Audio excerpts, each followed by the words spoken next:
Hey everybody! Today I am going to do a very fun little card with this sweet ballerina from Stampin' Up that I call Tiny Dancer in an ode to Elton John.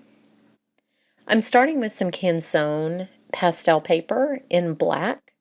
I paid $12.99 for it at Hobby Lobby, but I have a link where you can get it cheaper.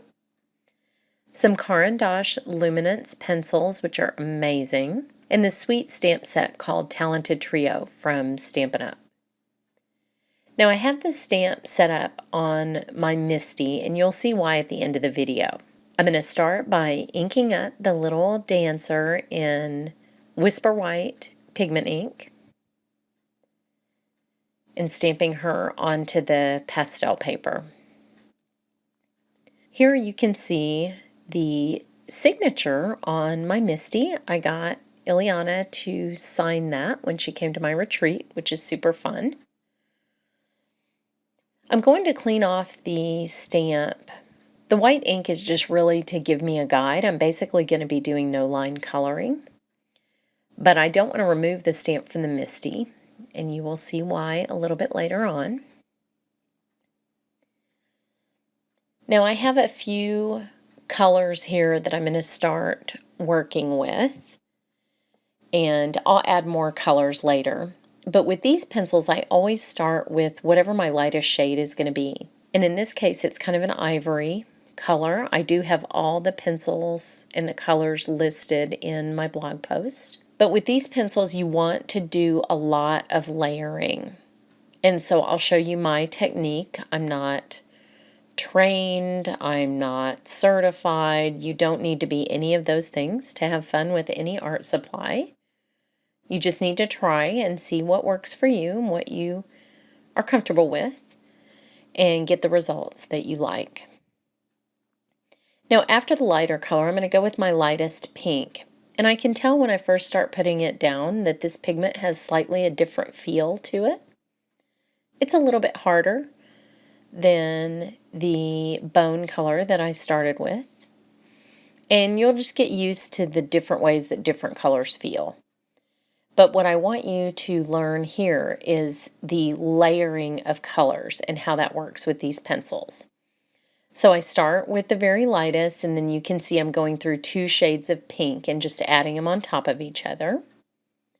And at first when you're coloring, especially on this pastel paper, which does have a little bit of texture to it, you're thinking, oh my gosh, this looks terrible. I can still see the texture of the paper and nothing's smooth. But once you get about 5 or 6 layers of color built up with these pencils, it starts to become magically smooth and you'll love moving the color around. Now I'm coming in with a darker rose color here.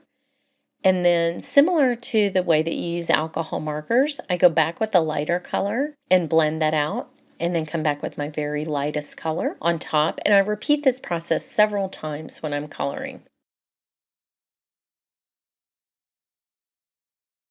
It's when you get to, like I said, the 5th or 6th layer, whether that's a dark or a light layer, that you really start to see the magic of these pencils and how beautiful they are. They end up looking a lot like classic pastels, but without all the dust, which is kind of nice. So you'll see me working back and forth here in my super speedy coloring method.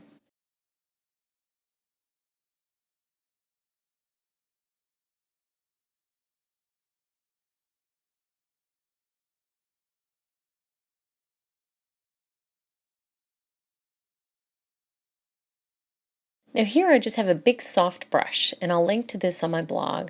I just, every now and then, just blow any little pigments from the pencils away with this little brush, just to keep my area somewhat neat. I also have another video that I think will be published pretty soon, where I'm going to show you another little tool that I use with these pencils that I think makes it easier. Now I'm switching to her skin here, and you'll notice that I just color her face totally in, and that's part of the trick that I'm going to teach you. After I fill her in though, I need to go back and put the pink on her shoes just so I can tell later on where her shoes are and they don't get lost in these other colors. Because coloring on black, if I'm just putting down these light colors, I might forget where her leg stops.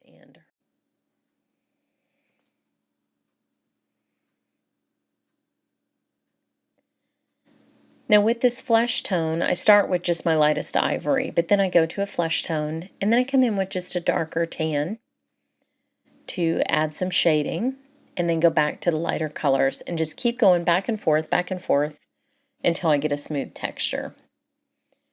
I'll also add even a darker tan to give the illusion of shadow just underneath her little ballet skirt later on. But I want to give her a somewhat realistic skin tone and not just a lily white like my unrealistic skin tone is in real life. And I want to add some highlights where the light would be on her arms, and then add the darker skin tones where the natural shadows would be. So here's where I add some of the darker tones. Now she's almost sort of a cartoony image. She's not super realistic, so I don't think you have to worry about a lot of realism around her joints or on her arms and legs, or even on her face. Just do whatever you like and whatever looks good.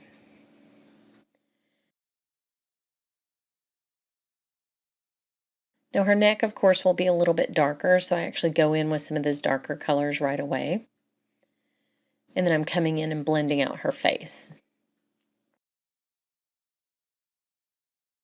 Now you'll see that I'm completely erasing all of her features, and she looks sort of like Voldemort at this point when I've erased her nose and her mouth.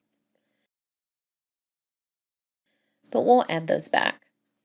What I'm doing here is just trying to get the light hitting her face in the right spots and getting the shading right.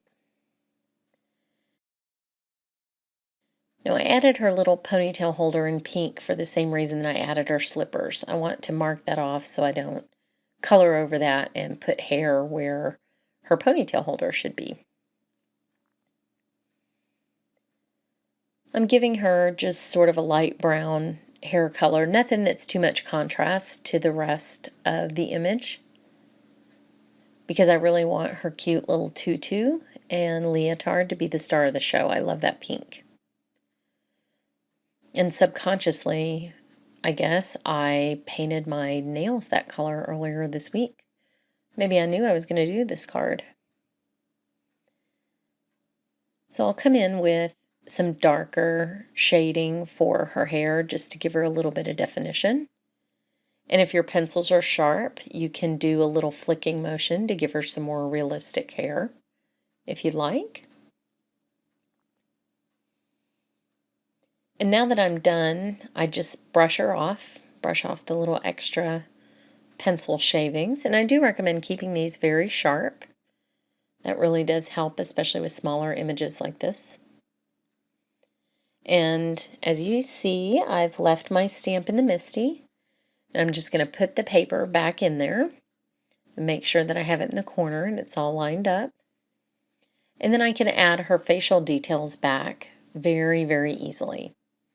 I'm using a basic black marker and just selectively inking up her nose and her mouth and her eyes and stamping them onto the pastel paper.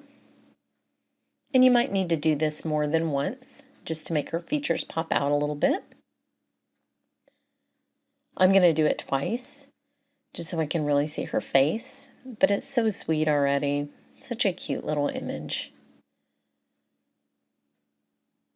Press that down, and there she is. She has a face again. She's not Voldemort anymore.